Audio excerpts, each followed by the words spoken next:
Paz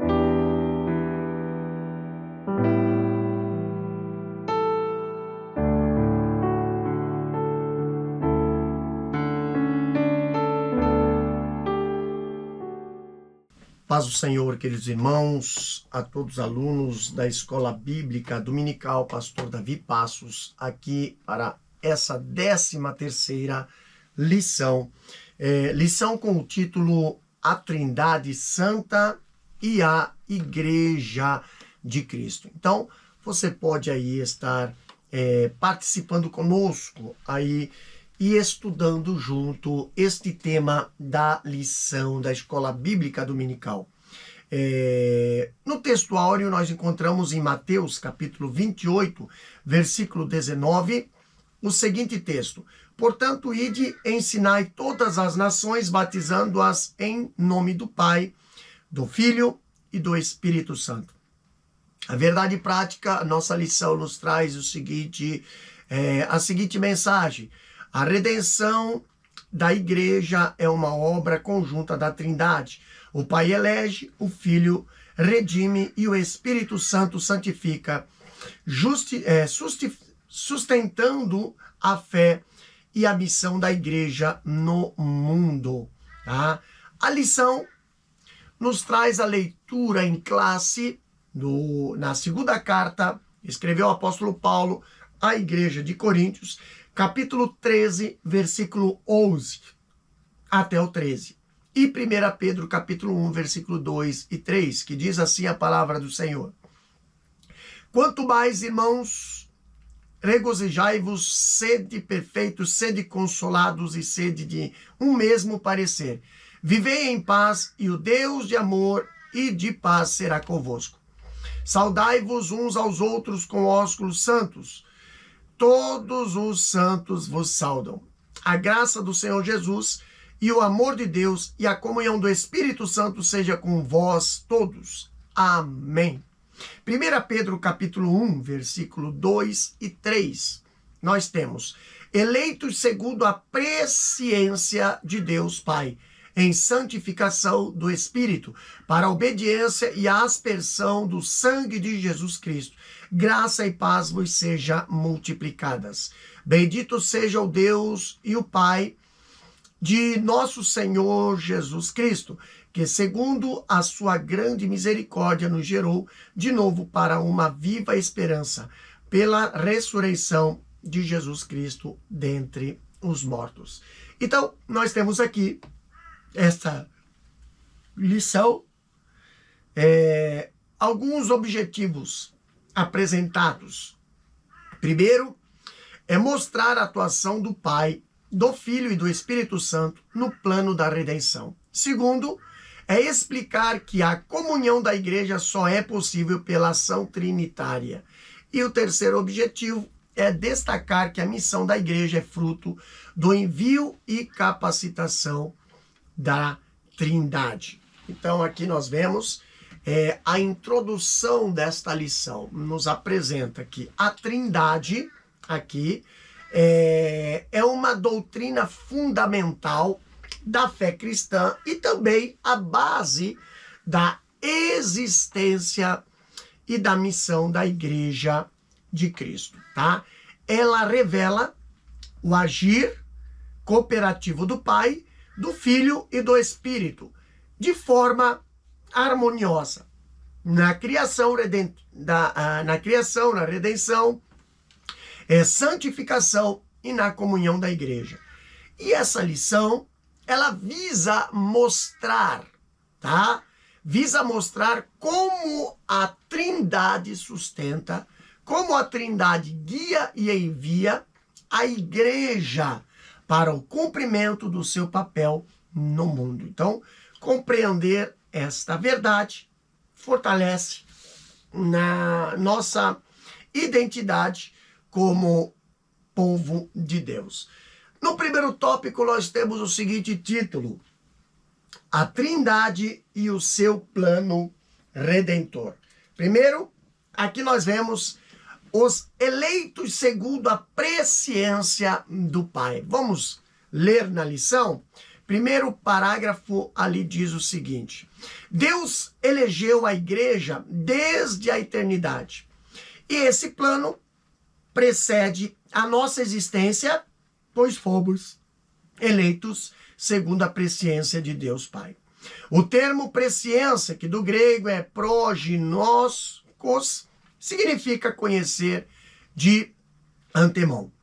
Aponta para o conhecimento prévio de Deus, que sabe de todas as coisas antes de elas acontecerem. Assim, Deus elegeu de antemão aqueles que ele soube que iria crer e perseverar em Cristo. Olha só que interessante. Deus, ele elegeu a igreja desde a eternidade. Se você prestar atenção, o plano da salvação, ele precede a existência da raça humana. Então, a Escritura, ela assevera que os salvos, eles são eleitos segundo a presciência de Deus. Como fala em 1 Pedro capítulo 1, versículo 2, a parte A. Então, antes da fundação do mundo, Deus planejou salvar e capacitar para uma vida nova o povo de que de antemão ele elegeu. Então, o plano divino de redenção da humanidade não surgiu quando Adão e Eva desobedeceram as ordenanças do Criador ali do jardim, no jardim do Éden, como fala em Gênesis capítulo 3, versículos 6 ao 19, mas Deus ali, ele não foi e nem nunca será apanhado de surpresa.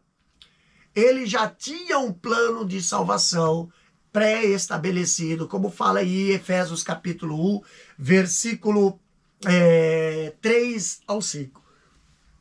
Ele controla as eras, ele controla os tempos e as circunstâncias. Então, essa verdade ensina aqui que existe um propósito eterno por trás de todo o evento da história. Então, na perspectiva, aqui nós vemos que o plano divino não foi o resultado de alguma pressão externa, mas foi ocasionado pelo seu propósito gracioso, né? Pelo muito que amou o mundo, como fala João 3,16. Então, tudo ocorreu, né, conforme o beneplácito de sua soberana vontade. Efésios capítulo 1, versículos 5 e 9 e 1 Timóteo 2, versículo 3 e 4. Agora nós temos algo interessante aqui. A eleição dos salvos é precedida pelo conhecimento prévio de Deus daqueles que, diante do chamado do Evangelho, iriam crer, receber a Cristo como seu Salvador pessoal e perseverar até o fim. Então, a expressão eleição, que do grego é ekloge ou ekloge, né? Eklogé, significa selecionar, escolher. Como fala 1 Tessalonicenses, capítulo 1, versículo 4, Romanos, capítulo 9, versículo 11, e Romanos, capítulo 11, versículo 5 e o versículo 28. Então, a eleição é um ato soberano de Deus em graça e não está baseada nas obras dos eleitos. É um favor imerecido, condicionado ao arrependimento e a fé em Cristo Jesus. Então, como fala Atos 2 e 38, o termo presciência, que no grego é prognosko, né, que significa conhecer de antemão, né, como fala Efésios 1 e 4 e 2 Timóteo 1 e 9. Então, a palavra, ela não se restringe aqui a um simples ato de previsão, mas ela indica o conhecimento relacional no qual Deus, em sua onisciência, conhece de antemão aqueles que hão de responder em fé ao chamado do Evangelho, como fala Romanos capítulo 8, versículo 29. Agora, a base da doutrina da eleição é Cristo. O Filho de Deus, né? Aqui o Deus Filho é identificado como servo do Senhor, o Messias eleito para ser libertador e o mediador de uma nova aliança. Isaías capítulo 42, versículo 1 a 7, Hebreus capítulo 9, versículo 15 e Hebreus capítulo 12, versículo 24. Então, dessa maneira, nos aspectos gerais, a eleição é um ato do amor divino, cristocêntrico e condicional. Isso trata-se de um favor imerecido, condicionado ao arrependimento, a fé em Cristo Jesus e a presciência divina, como fala Atos capítulo 2, versículo 38 e Efésios 1, 4 e 5. Também 1 Pedro capítulo 1, versículo 2. Então, ressalta-se que nessa compreensão que se arrepender e ter fé não são ações meritórias, né, do homem, elas dependem do auxílio e capacitação divina. No segundo ponto, nós temos aqui o título Redimidos pelo sangue de Cristo, que diz assim a lição: a igreja é o resultado direto da obra redentora do Filho. Nela, os crentes são chamados por Deus e reconhecidos como eleitos segundo a presciência de Deus Pai. É a aspersão do sangue de Jesus Cristo. Nesse enunciado, temos a atuação do Pai, que elege o Filho, que redime com o seu sangue. Então, nós temos aqui a frase aspersão de sangue, que remete ao ritual do Antigo Testamento, em que o sangue do sacrifício estabelecia uma aliança e a aspersão concedida benefícios aos adoradores. Então, do mesmo modo, Cristo estabelece uma nova aliança com seu próprio sangue para a remissão dos pecados. Ele amou a igreja e voluntariamente morreu por ela. E no lugar dela, então, esse ato é substitutivo, único e definitivo e eficaz, cujo efeito reconcilia o homem com Deus e purifica o pecador. Então, aqui nós vemos que a igreja é o resultado da obra redentora do Filho, tá? 1 Pedro capítulo 1, versículo 2, ali os crentes são eleitos segundo a presciência de Deus Pai, né? A aspersão do sangue de Jesus Cristo. Então, nesse enunciado, nós vemos que temos a atuação do Pai que elege e do Filho que redime com o seu sangue. Aqui a frase aspersão do sangue, que quer dizer Rastimon Haimatos, né? Que quer dizer, remete ao ritual do Antigo Testamento, tá? Ali em que o sangue do sacrifício estabelecia uma aliança e a aspersão concedia benefícios aos adoradores, como fala Êxodo capítulo 24, versículo 8.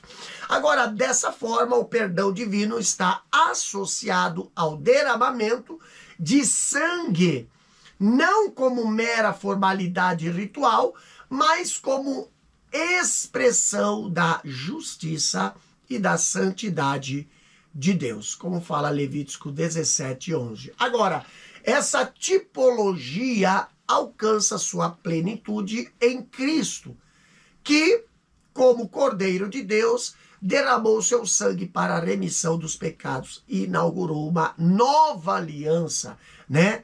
Como diz João capítulo 1, versículo 29. E esse sacrifício é o único definitivo, né? E eficaz aqui na história da igreja e também da raça humana. Então, diferentemente dos sacrifícios repetitivos da antiga aliança, o sangue de Cristo foi derramado uma única vez e para sempre, tá? Hebreus capítulo 10, versículo 10 e o versículo 14 nos dá esse contexto. Então, por isso, não há necessidade de outro mediador, pois aqui a sua obra é suficiente para a expiação do pecado. Expiar é pagar. Expiar é quitar, perdoar, mediante um sacrifício reparador, por meio da morte de alguém como substituto do culpado. Então, Cristo pagou a dívida com a lei e com o legislador da cruz. Como fala Colossenses 2:14. Aqui nós vemos que a igreja, ela não nasce de méritos humanos, mas da ação divina que redime e sela um novo povo para Deus mediante o sangue de Cristo. Hebreus 9, versículo 13 ao 15. Então ele amou a igreja e voluntariamente morreu por ela e no lugar dela, como diz Efésios 5:25. Aqui a eficácia da obra redentora de Cristo, se você prestar atenção, ela se manifesta de duas formas principais. A primeira é a reconciliação com Deus, tá? Que o sangue de Cristo ali remove a barreira do pecado, né? Restaurando a comunhão entre Cristo, ali, entre o Criador e a criatura, como fala 2 Coríntios capítulo 5, versículo 18 e 19. O segundo ponto, né? Aqui nós vemos que é a purificação do pecador.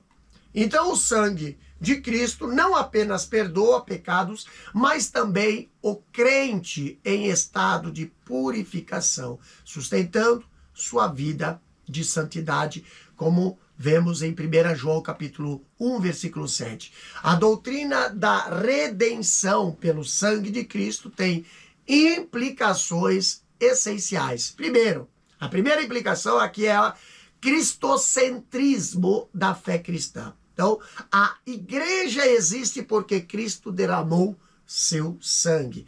1 Coríntios 2:2. Segundo, a exclusividade da salvação em Cristo. Aqui nós vemos que nenhum outro sangue, sacrifício ou mediador pode oferecer perdão e reconciliação com Deus. Atos 4:12, nós encontramos essa defesa, né? Terceiro ponto é a santidade da igreja. Queridos, o povo eleito é chamado a viver em pureza e separação do pecado em resposta ao sacrifício de Cristo, como diz 1 Pedro capítulo 1, versículo 18 e 19. O quarto ponto é a esperança escatológica. O sangue de Cristo garante não apenas redenção presente, mas também herança futura, pois constituiu um povo de sacerdotes para reinar com ele, como fala Apocalipse capítulo 5, versículo 9 e 10. Agora, no terceiro ponto, aqui nós vemos o título Santificados pelo Espírito Santo. Vamos ler o que a lição nos apresenta?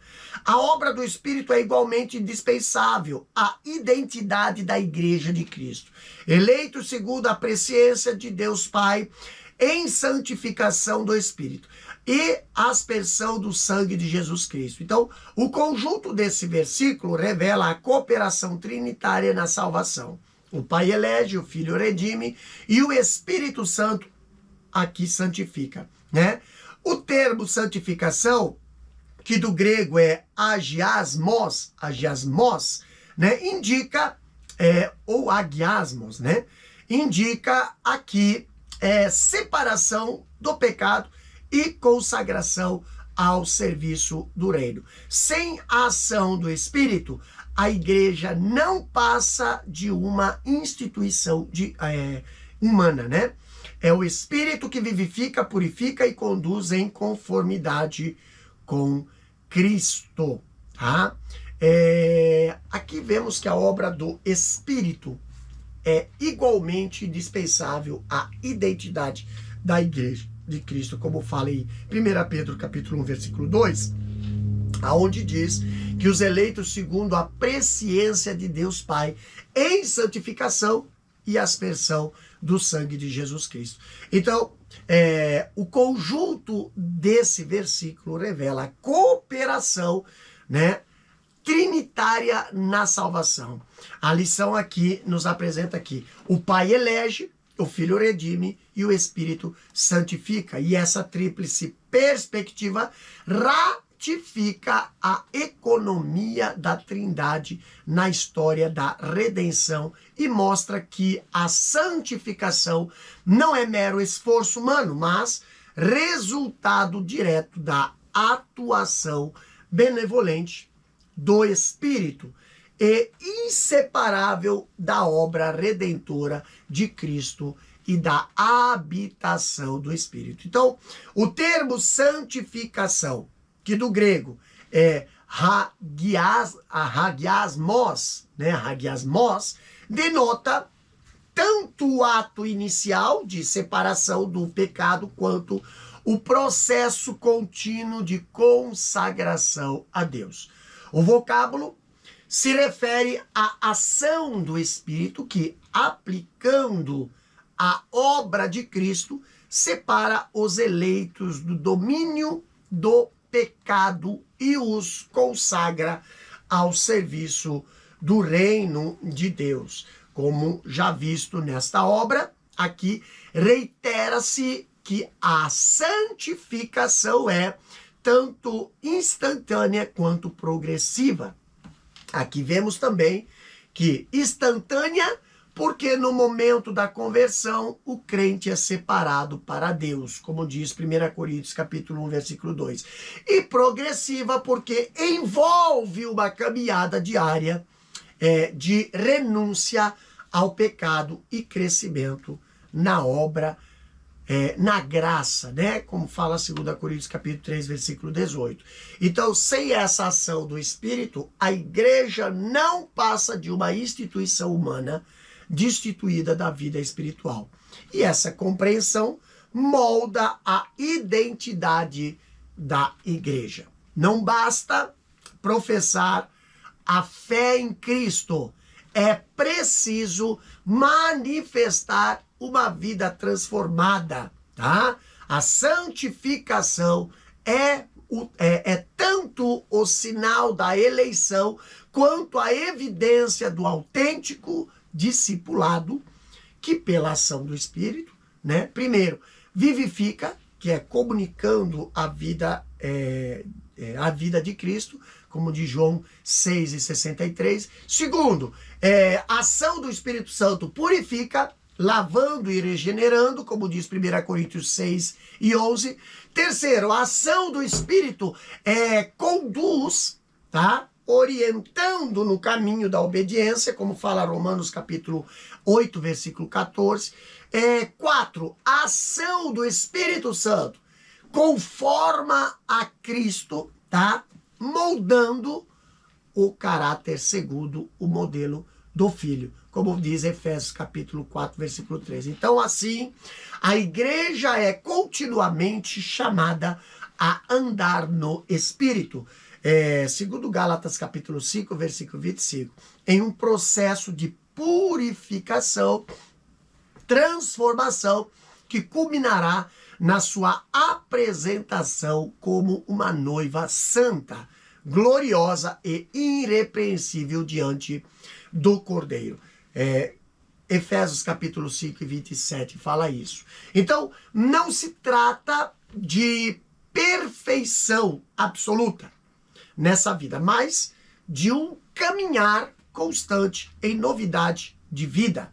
Como ensina Erickson, a santificação é uma continuação do que foi iniciado na regeneração. Quando uma novidade de vida foi conferida ao crente, ali nós vemos e sobre ele instalada. tá? Em especial, a santificação é o Espírito Santo aplicando na vida do cristão a obra realizada por Jesus Cristo, né? A santificação é a marca de pertencimento do crente ao povo de Deus. No segundo tópico, nós temos aqui o título A Igreja e a Comunhão com a Trindade. Primeiro ponto fala sobre a comunhão com o Pai. Lendo na lição diz o seguinte: o amor demonstrado por Deus tornou possível o nosso relacionamento com Ele. Acerca disso, ensina a Escritura: conservai a vós mesmo no amor de Deus. O verbo conservar no grego é pilaxter, né? Que ressalta a urgência e significa manter, tá? Preservar, guardar e permanecer. Então a Escritura admoesta os crentes a zelar pelo amor que Deus tem por nós, o amor que temos por Ele e o amor que devemos aos irmãos. Estar no amor de Deus implica caminhar na sua vontade e guardar os seus mandamentos. Permanecer nesse amor denota verdadeira comunhão que se manifesta em uma vida de temor ao Senhor. O amor de Deus é, portanto, a fonte e o sustento da comunhão com o Pai e da perseverança na vida cristã. Aqui nós vemos que a comunhão da igreja com o Pai tem como fundamento o amor divino, né, revelado em Cristo Jesus, como diz a lição, João capítulo 3, versículo 16. E esse amor, expresso no envio do Filho, constitui o ponto de partida da comunhão entre Deus e os crentes. Não se trata de uma iniciativa humana, mas aqui de um movimento compassivo e misericordioso de Deus em direção ao homem, como fala 1 João capítulo 4, versículo 10. Então, acerca disso, ensina a Escritura lá em Judas, versículo 21, a parte A. Conservai a vós mesmo no amor de Deus, tá? O verbo conservar é teressate, tá? Teressate, que ressalta a urgência e significa ali, como fala João capítulo 8, versículo 51. E a 55 ali diz: manter, preservar, guardar, permanecer e manter-se firme. Então, aqui ele traz como cuidado para não se afastarem do amor de Deus ou de suas manifestações deleitáveis, alegres e vigorosas. Mantenham-se nos caminhos de Deus e continuem, né, no seu amor. Então o alerta é para que os crentes não se distanciem da experiência, comunhão e segurança desse amor, o que acontece quando alguém escolhe viver no pecado ou na indiferença espiritual. O amor de Deus recebido deve ser cultivado e transmitido. Isso aponta para a perseverança em amar a Deus de todo o coração, como fala Deuteronômio capítulo 6, versículo 5. E também amar o próximo, como fala João 13, 34 e 35. Então, é o chamado a permanecer firme no amor recebido e no amor praticado, né? Como diz João, 1 João capítulo 4, versículo 16 e o versículo 19. Então, a lição nos diz que o termo aqui enfatiza a responsabilidade constante do fiel em perseverar no âmbito do amor divino. Então não se trata, não se refere a conquistar o amor de Deus, uma vez que este já foi concedido em Cristo, onde vemos em Romanos capítulo 5, versículo 8. Mas de permanecer nele. Se trata de permanecer. João capítulo 15, versículo 9 a 10 diz isso. Então a comunhão com o Pai envolve retribuir esse amor por meio da obediência e fidelidade. Então, a permanência no amor divino abrange o aspecto duplo. Primeiro, reconhecer o amor que Deus possui em relação aos pecadores, né? Como diz em 1 João capítulo 3, versículo 1. E segundo, exercer o amor como um reflexo da regeneração, como diz 1 João capítulo 4, versículo 11 e 12. Então, dessa forma, aqui o fiel, ele deve cuidar do amor que lhe foi concedido por Deus, do amor que deve dedicar a ele e do amor que deve ter para com os irmãos. Como fala 1 João capítulo 4, versículo 10 ao 12. A comunhão com o Pai, portanto, manifesta-se não apenas em devoção individual, mas também em amor para com o próximo, né? 1 João capítulo 4, versículo 20. Então, estar no amor de Deus aqui implica caminhar na sua vontade e guardar os seus mandamentos. João, capítulo 14, versículo 21, nos ensina isso, tá? E não é meramente emocional, mas denota a verdadeira comunhão que se manifesta em uma vida de santidade, em uma vida de temor e dependência divina, como diz Filipenses 2 e 12. Então, Paulo afirma que nada pode separar o crente do amor de Deus, que está em Cristo Jesus. Romanos 8, 35 a 39. E esse amor é o sustento da comunhão com o Pai e a garantia da perseverança do crente. Por isso, a igreja é chamada a permanecer nesse amor, pois nela encontra a vitalidade de sua vida espiritual. No segundo ponto da lição, aqui diz: comunhão com o Filho. Olha o que a lição nos apresenta. João, ele revela que é por meio de Cristo que temos acesso ao Pai, a verdade e a vida.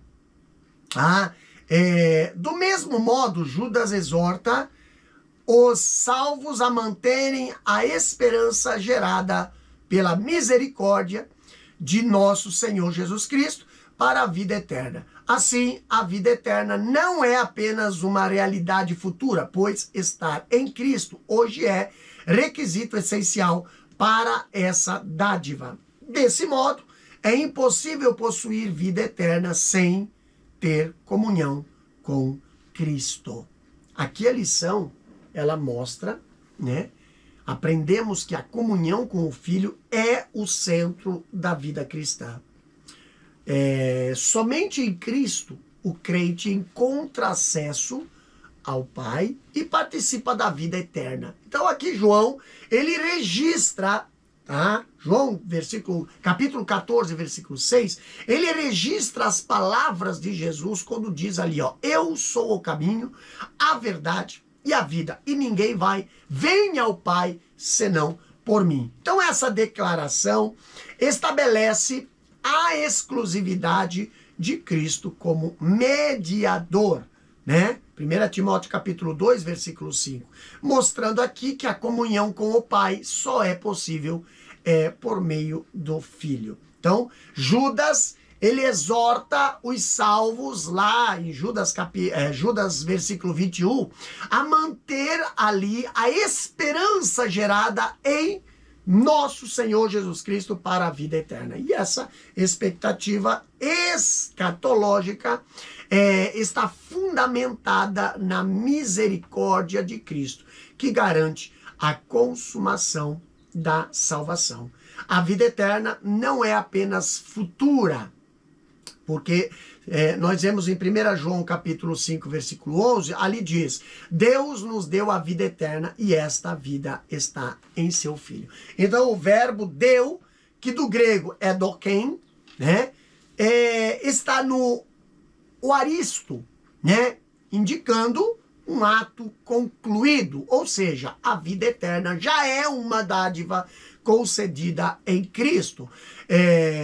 João, desse modo, ele declara categoricamente, lá em 1 João capítulo 5, versículo 12, que quem tem o Filho tem a vida, e quem não tem o Filho de Deus não tem a vida. Então, a comunhão com Cristo é condição indispensável para a posse da vida eterna. E essa comunhão, porém, é também uma antecipação da plenitude escatológica. Quando Paulo fala lá aos Colossenses capítulo 3, versículo 4, ele diz: quando Cristo se manifestar, então também vós manifestareis com ele em glória. Então, aqui nesse aspecto, o salvo já experimenta a realidade da vida eterna no presente, mas aguarda sua consumação no futuro. Então, a comunhão com Cristo tem início na regeneração, né, pela fé. Paulo, ele ainda explica que os crentes unidos a Cristo participam de sua morte, ressurreição e nova vida, como diz em Romanos capítulo 6, versículo 4. E essa união com Cristo não é apenas simbólica. Ela é espiritual e real. De modo que a igreja é chamada a morrer para o pecado e viver para Deus, né? Como diz Romanos 6, versículo 5 e 6, e Romanos 8, versículo 30, tá? E viver para Deus até a glorificação final. Aqui nós vemos que essa comunhão também demanda a vida prática em obediência. 1 João capítulo 2, versículo 6, ali João declara que aquele que diz que pertence nele, que permanece nele, tá? Esse deve também andar assim como ele andou.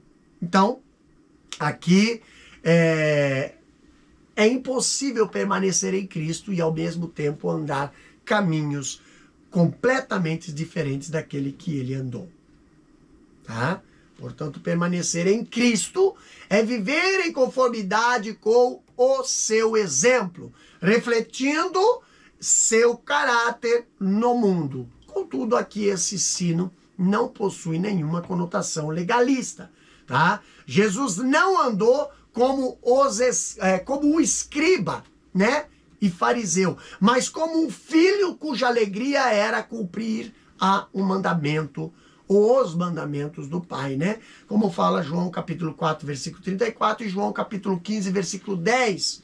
Aqui desse modo, a comunhão com o Filho implica regeneração, transformação de vida, perseverança e ainda frutificação espiritual, como diz 1 João capítulo 15, versículo 4 e 5. No terceiro ponto, aqui nós temos a comunhão com o Espírito. A lição diz o seguinte: a comunhão com o Espírito é um aspecto vital para a fé cristã. Judas adverte os crentes a serem edificados sobre a vossa santíssima fé, orando no Espírito Santo. O versículo evidencia que a vida espiritual genuína não é possível sem a ação constante do Espírito. A oração no Espírito não se resume a palavras, mas expressa intimidade ativa e dependente da direção divina. O Espírito é quem promove a unidade no corpo de Cristo. A comunhão com Ele nos insere na dimensão espiritual onde há reconciliação, perdão e cooperação. Assim, a verdadeira unidade cristã não ocorre por meio de celebrações, mas é preservada pelo Espírito quando os crentes vivem em comunhão e amor sacrificial. Então, a comunhão da igreja com a Trindade não estaria completa sem a participação do Espírito Santo. Paulo, ao escrever aos Coríntios, ali ele almeja, né, que a comunhão do Espírito Santo seja com todos os crentes, como diz 2 Coríntios capítulo 13, versículo 13.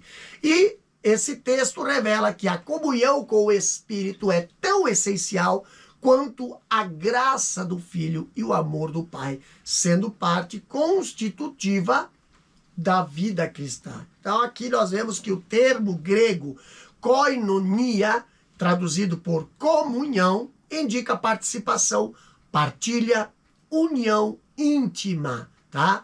Assim, a comunhão com o Espírito Santo não é apenas relacionamento, mas é uma vida de cooperação, uma vida de dependência e submissão à direção, ali a sua direção, tá? O Espírito Santo reafirma-se, né?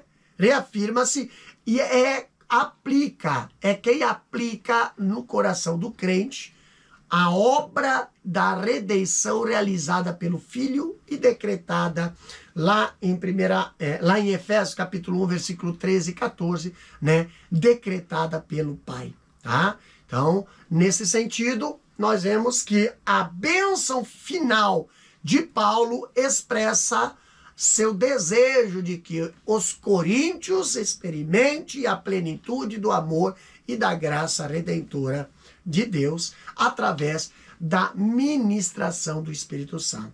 Então aqui vemos a Escritura, né, ela mostrando que o Espírito habita no interior do crente, quando Paulo fala em 1 Coríntios capítulo 6, versículo 19. E a sua presença é a marca distintiva da nova aliança, tornando ali a comunhão com Deus algo permanente e real, né? Quando fala lá em Efésios capítulo 1, versículo 13 e 14. E além disso ainda, nós vemos que a comunhão do Espírito é marcada por ensino, é marcada por consolo e direção. Tá? João capítulo 14, versículo 26 e João capítulo 16, versículo 13, ali diz isso. Em outra dimensão também, 2 Tessalonicenses capítulo 2, versículo 13, outra dimensão dessa comunhão é a santificação.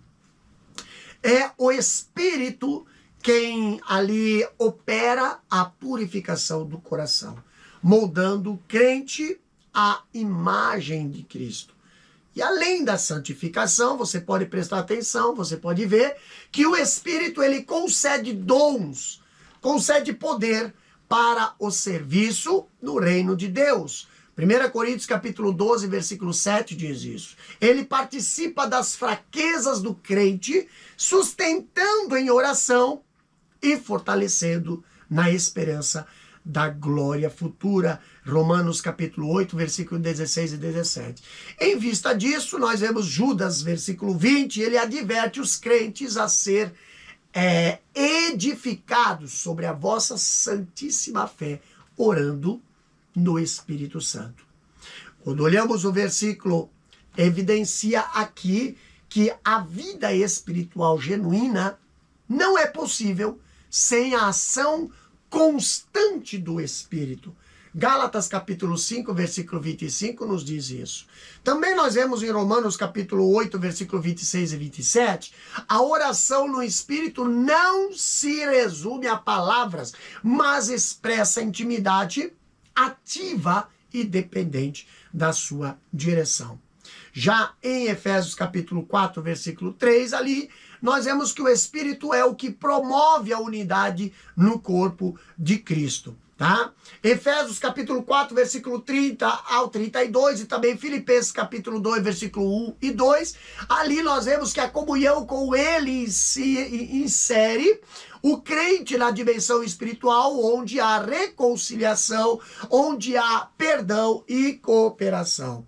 Então, assim, a verdadeira unidade cristã não ocorre por meio de celebrações. Tá? Efésios capítulo 4, versículo 3, 1 Coríntios capítulo 12, versículo 12 e 13, ali nós vemos que preservada pelo Espírito quando os crentes vivem em comunhão e amor sacrificial. Então, é por meio desta comunhão que a igreja permanece viva, que a igreja permanece santa, que a igreja permanece frutífera até o dia em que será plenamente glorificada em Cristo. No terceiro tópico, nós temos o título A Igreja é Enviada pela Trindade. Primeiro ponto, temos a missão dada pelo Pai, que a lição diz o seguinte: a Trindade age de forma cooperativa no envio da igreja ao mundo. A missão é uma extensão da comunhão trinitária para alcançar a humanidade com o Evangelho. A origem está no coração do Pai, cujo desejo é que todos os homens sejam salvos e cheguem ao pleno conhecimento da verdade. Desde o Antigo Testamento, vemos Deus chamando e enviando seu povo para ser luz entre as nações. No Novo Testamento, esse chamado ganha novo vigor por meio da igreja, instrumento do Pai para proclamar a sua graça. A missão não é uma ideia tardia, mas um plano eterno do Pai. O envio do Filho é o ápice desse propósito e a igreja é chamada a participar dessa missão como corpo de Cristo no mundo. Aqui nós vemos a missão da igreja. Ela não surge como um conceito posterior, mas ela é uma expressão do plano eterno de Deus, articulado na comunhão da Trindade, como fala Efésios capítulo 1, versículo 4 e o versículo 11. Aqui vemos a ação divina, cooperativa no envio da igreja ao mundo. É uma expressão ali, é uma extensão da comunhão trinitária para alcançar a humanidade com o evangelho da salvação. O Pai é a fonte e o originador da missão, cujo desejo é que todos os homens sejam salvos e chegam ao pleno conhecimento da verdade, como diz 1 Timóteo capítulo 2, versículo 4. E essa missão, por conseguinte, está enraizada na compaixão divina. Nós vemos que desde o Antigo Testamento, Deus demonstra esse propósito ali, como fala Isaías 49 e 6, Deus demonstra esse propósito ao chamar seu povo para ser luz e instrumento de redenção entre as nações. Já no Novo Testamento, esse chamado é implicado ou ampliado e universalizado por meio da igreja, que é agora o instrumento do Pai para proclamar a graça e a reconciliação oferecida. Lá em 2 Coríntios capítulo 5, versículo 18 e 20, Paulo fala, né? Oferecidas em Cristo, tá? A missão da igreja não é reiterar-se, é uma adição tardia à vontade divina, mas ela é uma continuação do propósito eterno do Pai, como fala Efésios capítulo 1, versículo 4 e 11. Então, o envio do Filho ao mundo é o ápice desse propósito. Quando vemos Jesus, ele veio cumprir a vontade do Pai e em sua obra redentora, ele estabeleceu os meios pelo qual a igreja participa dessa missão como agente e corpo de Cristo no mundo, como diz João capítulo 17, versículo 18. Agora, em consequência, a missão da igreja é inseparável da economia trinitária, né, da salvação. É enviada pelo Pai, confirmada pelo Filho e capacitada pelo Espírito Santo, como diz Atos capítulo 1, versículo 8. Então aqui o objetivo é de cumprir a vontade do Pai, que deseja reconciliar consigo o mundo por meio de Cristo, como fala 2 Coríntios capítulo 5, versículo 19 e 20. Então a missão é ratificada pelo Filho, que comissionou a igreja para anunciar o evangelho a todas as nações. Mateus capítulo 28, versículo 19 a 20. E esse envio confirma que a igreja não é um projeto humano, mas uma instituição divina chamada a ser testemunha da graça, do amor e da verdade de Deus em todos os tempos e lugares. No segundo ponto, ali fala sobre o Filho comissiona seus discípulos. A lição diz o quê? O Filho enviado pelo Pai agora envia a sua igreja, e após sua ressurreição, Cristo ordenou, portanto, ide e ensinai todas as nações, ensinando-as a guardar todas as coisas que vos tenho mandado. A tarefa da grande comissão é uma ordenância proclamadora e um mandado educacional. É responsabilidade da igreja evangelizar e ensinar a palavra de Deus. Essa ordenança é uma expressão da graça salvadora, levando a mensagem do reino a todas as pessoas. E batizando-as em nome do Pai, do Filho e do Espírito Santo. Os bastidores é realizado na autoridade do nome de Jesus. Mas a fórmula batismal é trinitária. Em nome do Pai, do Filho e do Espírito Santo. Não é apenas uma liturgia, mas também uma confissão pública de fé na ordem, na obra redentora da Trindade. Então aqui a lição ela nos apresenta, né? O Filho comissiona seus discípulos. O Filho enviado pelo Pai aqui torna-se agora o agente que comissiona a sua igreja. E após a sua ressurreição, nós vemos que Jesus ele cumpre a promessa de enviar seus discípulos ao mundo, entregando-lhes a responsabilidade de proclamar o evangelho, como fala Mateus capítulo 28, versículo 19 e 20, onde ele diz: ide, portanto, fazei discípulos de todas as nações, ensinando-os a guardar todas as coisas que vos tenho ordenado. Então aqui a grande comissão não é uma sugestão, mas um mandamento. Aqui trata-se de uma ordenança que é simultaneamente proclamadora e educacional, exigindo da igreja duas dimensões essenciais: a evangelização e o ensino contínuo da palavra de Deus, como fala 2 Timóteo capítulo 4, versículo 2. Essa missão é também uma expressão da graça salvadora de Deus que se manifesta por meio da proclamação da mensagem do reino. O batismo, enquanto ordenança, confirma essa realidade espiritual e trinitária. Lá em Mateus capítulo 28, versículo 19, a parte B diz: batizando-as em nome do Pai, do Filho e do Espírito Santo. Então aqui é a expressão que se aparece 4 vezes no Novo Testamento, né?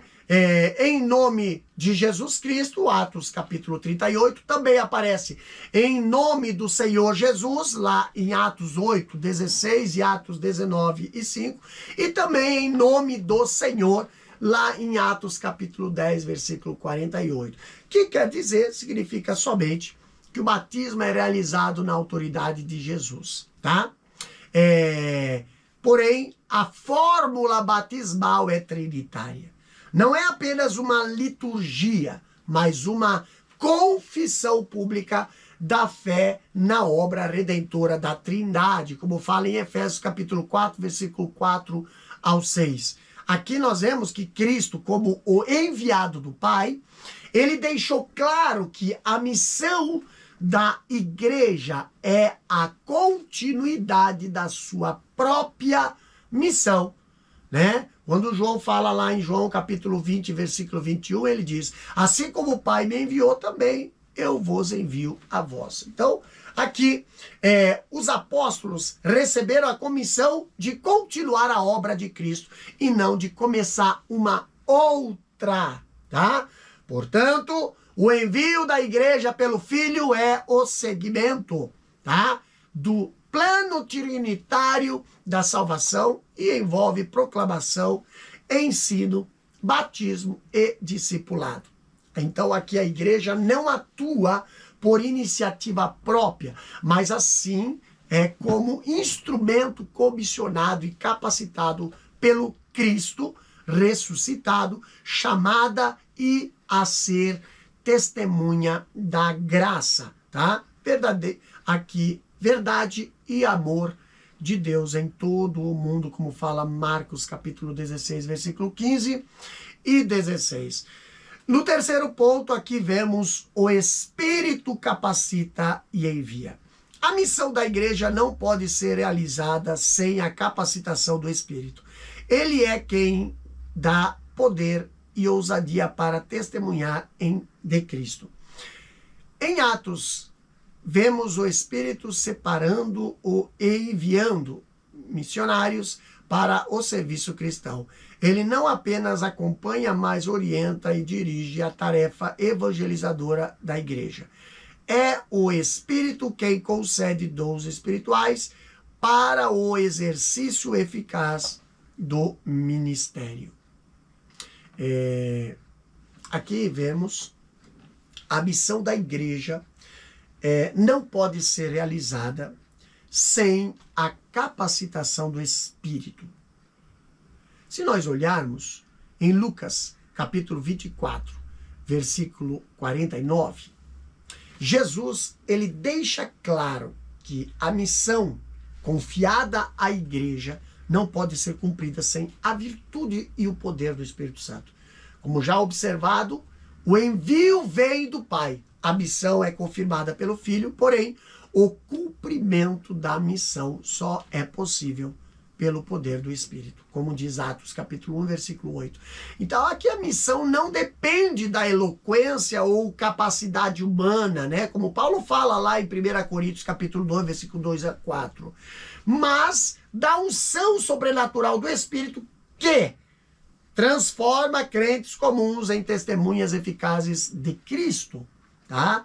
Reafirma-se também que a verdadeira missão é conduzida no poder do Espírito e não por estratégias humanas, como fala Zacarias capítulo 4, versículo 6. E isso aqui contrasta com a perspectiva que vem a missão apenas como a obra social ou proselitismo humano. Tá? As Escrituras mostram que essa missão é miraculosa e transformadora. Porém, aqui, né, porque ela tem origem e poder no Espírito, como diz Paulo aos Filipenses capítulo 2, versículo 13. E é o Espírito quem concede dons espirituais, olha só, para a edificação e para o exercício do eficaz do ministério, como fala 1 Coríntios capítulo 12, versículo 4 ao 7. Ele é quem dá poder, ele é quem dá ousadia para testemunhar de Cristo. Lá em Atos, o Espírito separa, o Espírito envia, o Espírito capacita missionários para o serviço cristão. Atos 13, 2, pode conferir lá. E ele não apenas acompanha, mas orienta e dirige a tarefa evangelizadora da igreja. Atos 16, versículos 6 e 7. Quando olhamos lá em 2 Coríntios, capítulo 13, versículo 13, nós vemos ali a bênção apostólica, já citada nesse capítulo, resume a comunhão e cooperação da Trindade em favor da igreja e a sua missão. Quando Paulo fala, a graça do Senhor Jesus Cristo, o amor de Deus e a comunhão do Espírito Santo sejam com vós todos, tá? 2 Coríntios, capítulo 13, versículo 13. Indo para a conclusão, a nossa lição diz que a Trindade, ela está presente em toda a história da igreja. Desde aqui a nossa eleição, formação, santificação e envio. Por isso, né? Por isso, aqui, como instituição trinitária, a igreja é chamada a cumprir seu papel no mundo com poder e fidelidade, tá? Aqui nós vemos o Pai planeja, o Filho realiza e o Espírito Santo aplica e dirige, tá? Então, aqui vemos que essa igreja vive, persevera e cumpre suas missões mediante a comunhão com Deus triuno. Então essa doutrina não é abstrata, mas pratica, viva e transformadora. Então aqui nós finalizamos, né, mais esse trimestre. Vamos aqui para os exercícios dessa lição.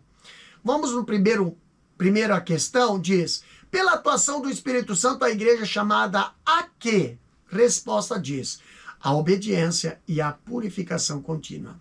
Segunda questão: qual é a fonte e o sustento da comunhão com o Pai e da perseverança da vida cristã? Resposta: o amor de Deus.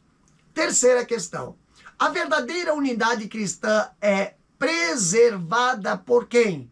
Resposta: pelo Espírito Santo. Quarta questão: no Novo Testamento, qual é o instrumento do Pai para proclamar sua graça e cumprir a responsabilidade de evangelizar e ensinar a palavra de Deus? Resposta: a igreja, corpo de Cristo. Quinta e última questão: além de ser uma liturgia, o que o batismo nas águas é? Resposta: uma confissão pública da fé na obra redentora da Trindade, tá? Aqui nós vemos essa lição, terminamos esse trimestre, esse primeiro trimestre de 2026, tá? Já estamos aí com o material sendo editado, com o material sendo preparado do segundo trimestre de 2026. Então, esse trimestre, a Santíssima Trindade, né, o Deus único revelado em três pessoas eternas, nós estamos finalizando hoje e agradecendo a todos os professores, a todos os alunos que nos acompanham e aí usam esse material para o seu preparo para a sua aula, tá? E para o seu elevo espiritual. Não esqueça de compartilhar, não esqueça de se inscrever em nossos canais, né? E nos acompanhar, deixando aí o seu comentário e a sua participação. Que Deus os abençoe. Pai querido, nós te agradecemos por mais esta lição, Senhor. Nós te louvamos, Pai, porque o teu Espírito Santo, ele habita, Senhor, em nós, nos fazendo entender a tua palavra, Pai. Nos fazendo cumprir, Senhor, a tua escritura e a tua missão, Pai. Nos capacitando, nos dando dons espirituais e poder para, Senhor, caminhar aqui nessa terra, evangelizando, levando a tua palavra, Pai. Deus querido, abençoa cada professor, abençoa a cada aluno, abençoa cada ouvinte que estará, Senhor, usando esse material, esse estudo teológico e doutrinário. Pai Santo, que teu Espírito Santo venha trabalhar em cada coração através desta aula. É o que nós te agradecemos no nome de Jesus. Amém e amém. Que Deus os abençoe e até o próximo trimestre.